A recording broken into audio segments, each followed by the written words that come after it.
Hello students, welcome to my YouTube channel primary tuition classes. मेरा नाम है पुष्पा यादव।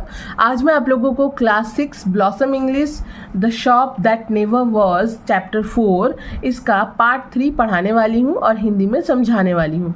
और इसके साथ मैं कोई भी एक्टिविटीज़ इस वीडियो में सॉल्व नहीं करूँगी। मैं नेक्स्ट वीडियो में एक्टिविटी 6, 7 और 8, 9 जो भी एक्टिविटीज़ है मैं सॉल्व करूँगी, क्योंकि इस चैप्टर में ये चैप्टर थोड़ा बड़ा है। इसको अच्छे से मैं पढ़ा के इस वीडियो में समझा दूँगी, ठीक है। तो अगर आप लोगों ने पार्ट 1 पार्ट 2 नहीं देखा है तो आप हमारे चैनल के प्लेलिस्ट में जाके देख सकते हैं, ठीक है। क्योंकि इस तरह से पार्ट 3 देखिएगा ना तो कुछ भी समझ में नहीं आएगा, ठीक है। तो चलिए हम लोग स्टार्ट करते हैं पार्ट 3। लेट्स कंटिन्यू, ठीक है। आप लोग ध्यान से देखिएगा, मैं रीड करूँगी और एक एक लाइन समझाती जाऊँगी। Let's continue. I felt very uneasy and began to look for the way out. ठीक है, नरेटर बोलते हैं, लेखक बोलते हैं कि मुझे बहुत असहज महसूस हुआ, अनईजी फील हुआ और मैं बाहर निकलने का रास्ता तलाशने लगा। Turning to Gip I saw him standing on a stool. जैसे ही मैं गिप की ओर मुड़ा तो मैंने गिप को एक टूल पर खड़ा हुआ देखा, ठीक है, स्टूल पर खड़ा हुआ देखा। The shopman was holding a big drum in his hand. इसका मतलब हुआ शॉपमैन अपने हाथ में एक बड़ा ड्रम पकड़े हुए खड़ा था, ठीक है। उसके बाद है we are playing hide and seek daddy cried Gip. Gip ने चिल्लाकर कहा, हम लोग हाइड एंड सीक खेल रहे हैं डैडी, यानी कि छुपन छुपाई खेल रहे हैं डैडी। गिप ने चिल्लाकर अपने पापा से कहा। And before I could prevent him, the shopman had put the big drum over him. इसका मतलब हुआ कि जैसे ही, और इसके पहले कि मैं, लेखक कह रहे हैं कि इसके पहले कि मैं उसे रोक पाता, शॉपमैन ने उसके ऊपर एक बड़ा सा ड्रम रख दिया, ठीक है। उसके बाद take that off I cried this instant you will frighten the boy. लेखक कह रहे हैं कि इसे अभी उतारो, इसी पल, तुम तो लड़के को डरा दोगे, ठीक है। The shopman did so without a word he held the big drum towards me to show its emptiness. Shopman ने बिना एक शब्द कहे ऐसा किया, फिर उसने बड़ा ड्रम मेरी ओर किया ताकि उसके खालीपन को दिखा सके, ऐसा नरेटर बोल रहे हैं। The stool was empty too. ये जो स्टूल था ये भी खाली था। My boy had disappeared. और मेरा बेटा जो है, मेरा लड़का जो है वो गायब हो गया। माई बॉय हैड डिसअपियर्ड का मतलब वो मेरा लड़का जो है वो गायब हो गया, ठीक है। Where is my boy I said. लेखक ने कहा, नरेटर ने कहा, मेरा बेटा कहाँ है। You see, he said, displaying the drum's interior. This is genuine magic. उसके बाद ये जो शॉपमैन है, ये शॉपमैन ने क्या किया, ये कह रहा है इनसे, ये कह रहा है नरेटर से कि देखिए, ढोल के अंदर को दिखाते हुए उसने ऐसा कहा, मतलब ड्रम के अंदर को दिखाते हुए उसने ऐसा कहा, देखिए यह असली जादू है। दिस इज जेन्युइन मैजिक, यह असली जादू है, ठीक है। I jumped at him and fell into utter darkness. इसका मतलब हुआ मैं उसकी ओर कूदा और पूरी तरह से अंधेरे में गिर गया, ऐसा नरेटर कह रहा है, ठीक है। थर्ड का मतलब होता है धड़ाम से एक आवाज आई।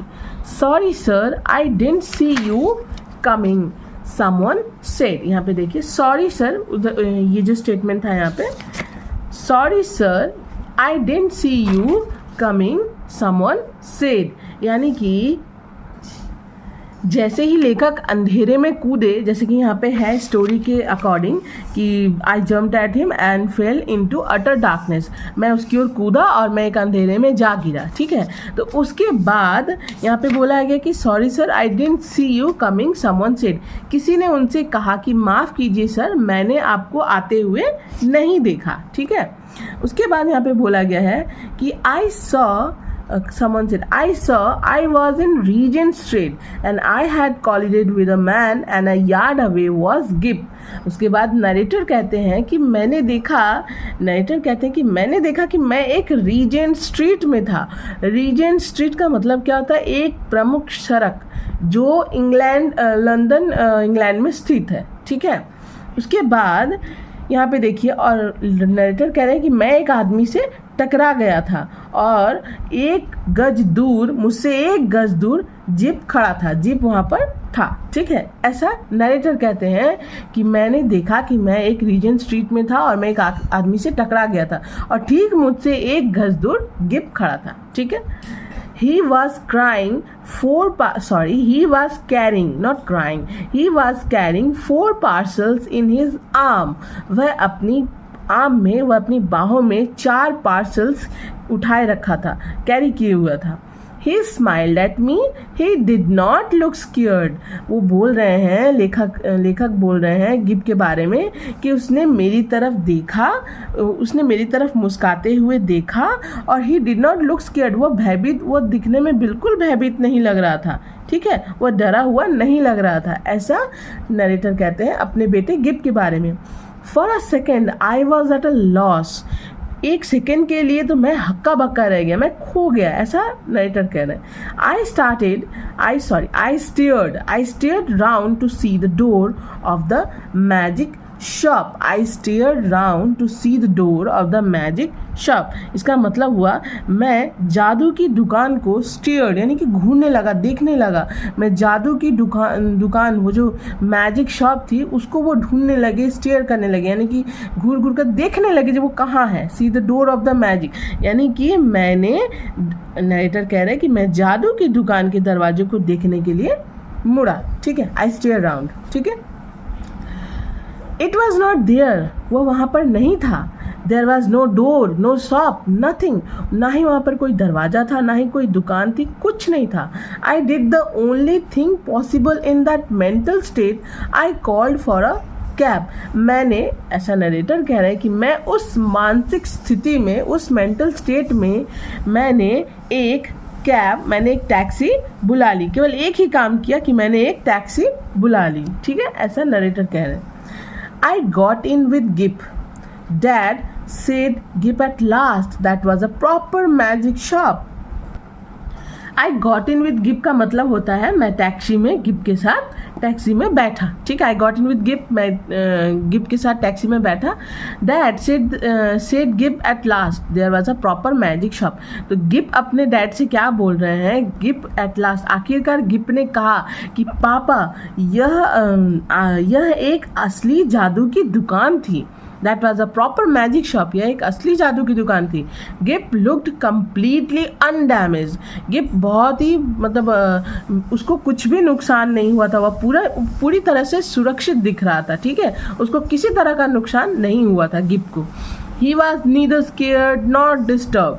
ना ही वह डरा हुआ लग रहा था और ना ही परेशान लग रहा था, ठीक है। There in his arms were 4 parcels containing items from the magic shop. और उसकी बाहों में, उसके आर्म में 4 पैकेट थे जिसमें जादू की दुकान से खरीदी गई वस्तुएं थी, ठीक है। Since then I have been up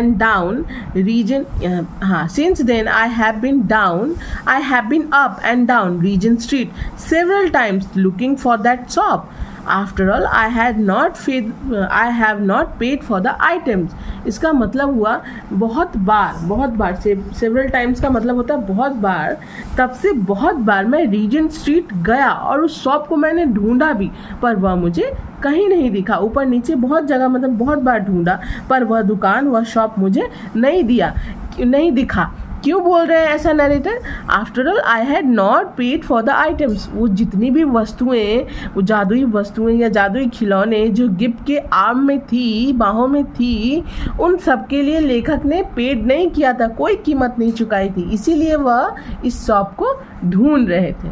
ठीक है, तो ये हो गया हमारा पार्ट 3 कंप्लीट.